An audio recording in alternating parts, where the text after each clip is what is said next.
In the end, is that a case of mixed emotions after what you've seen tonight? Yeah, in the end, because there's 2 points lost. That's no disrespect to West Brom, but to come here and sort of understand the game and know that transition and mistakes will be something they would jump on to counter-attack against us, and set pieces. Spoke about before the game. You can't legislate for pure mistakes, which they were today. And then it gives you a really difficult game to get back in. So I can laud character, because we showed character and persistence, but we didn't need to if we did things properly in the game. The goals you conceded, were they precisely the kind of goals that you're working so hard to try and eradicate at the moment? Yeah, but you, as I say, mistakes, clear mistakes. The first one, Marcus heads it into the middle of the pitch for them for a transition. Thiago one is a mistake. He's been around long enough to know that, and we'll certainly give him that one in his first game. And then Marcus loses his man for the third goal from the corner. Clear mistake. So there's you can do as many meetings as you want. If you're going to make those mistakes, you give yourself a mountain to climb. You made 2 changes at half time. What did you feel you needed to change about in terms of the performance of the team as a whole? Bit of urgency in the team, a bit of speed of pass to move it. Aspie brings personality straight into the team, even at left back. And Callum brought 1v1, something different, got our people, things that Callum needs to do and can do because of his talent. So he made a big difference. How did you see that you would come back into this game? What did you see in that team? What did you tell them? What was your message that convinced them that there was something they could still get out of this today? At half time? Yes. Well, because it's clear. I mean, we created, I don't know, 2 or 3 really great chances in the first half.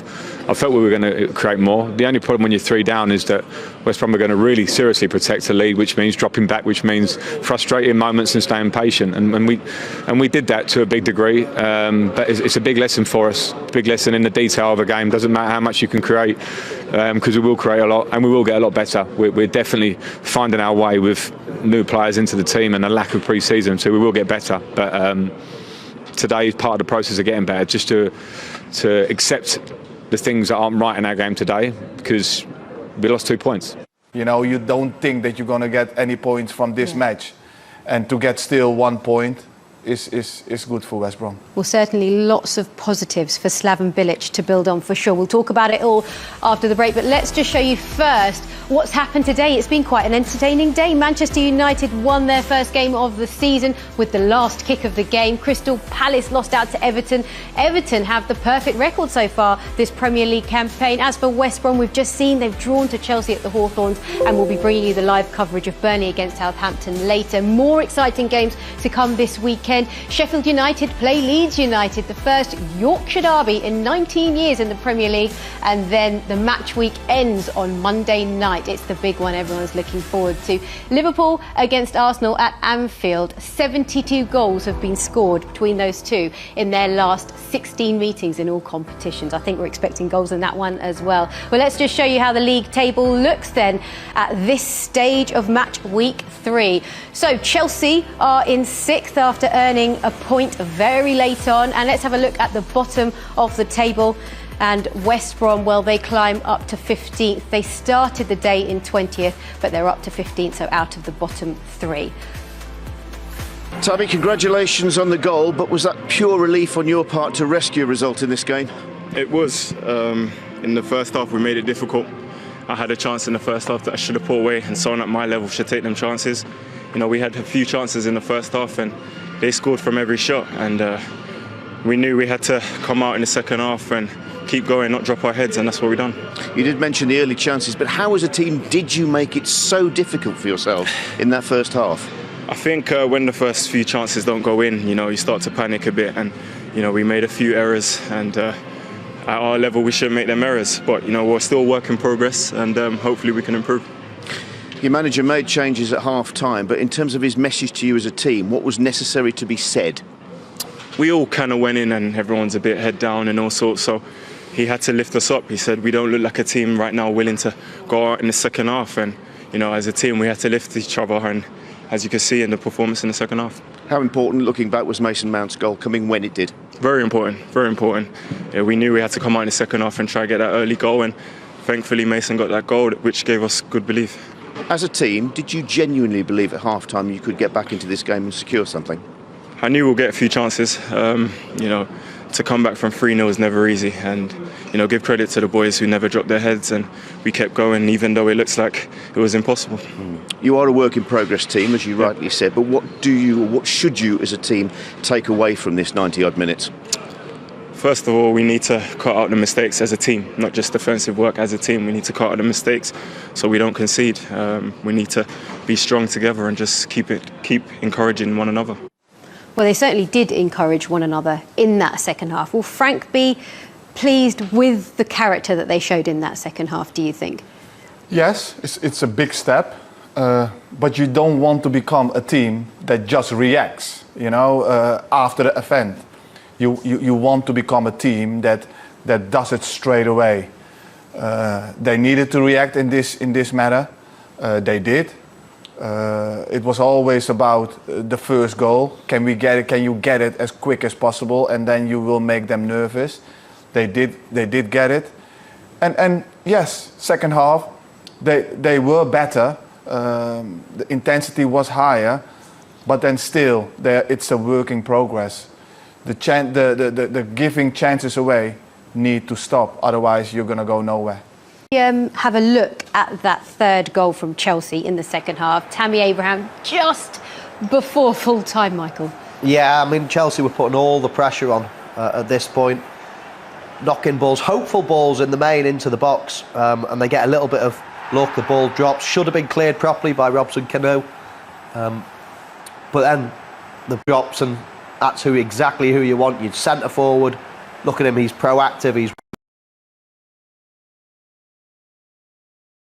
handball guideline is that it is not an offence if after an accidental handball the ball travels some distance, pass or dribble, and or there are several passes before the goal or goal scoring opportunity. Jimmy.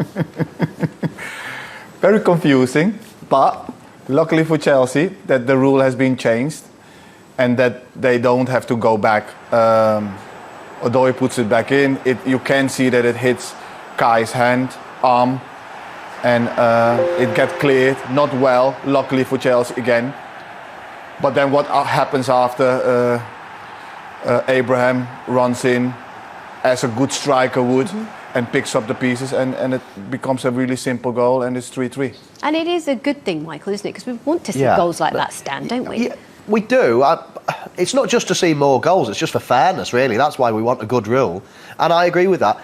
Listen, if the ball had hit his arm, he crosses it, and Abraham scores, then it will be disallowed. But then, West Brom have had the opportunity to clear it. It's then dropped to a Chelsea player. He's then shot, and there's a couple of phases before that. So, I know people say, well, how far do you have to go back? But I think it's pretty easy to know now that one, if it hits the arm of the goal scorer or the assist maker. So apart from that, it's a much better rule. OK, well, let's have a look at the other Chelsea goals. The first Chelsea goal came from Mason Mount. Do you think the keeper should have done better with this one, though, Jimmy? Yes, he should, but he's guessing. We all know, great cross from James. We all know that Mason Mount can do this. He's got a wicked shot, but the goalkeeper already makes a step to the left because he's thinking that it's going to his left corner, and then he's way too late to go back on himself because all his weight is there. He makes a little step and he's too late. He can't guess.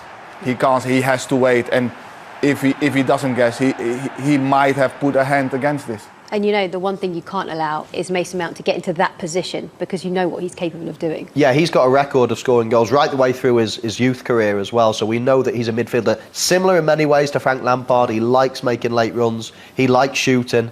Sometimes I think he can, because everybody knows he's going to shoot, sometimes he should have a little bit of disguise and fake to shoot and slip some balls in, but he was absolutely right to shoot there, and that's the end result because he does hit a good ball.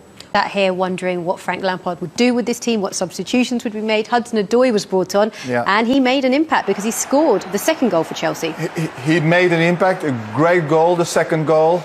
Here, James was a little bit lucky, but then here, Odoi gets the ball from Werner and finds a 1-2 with Kai.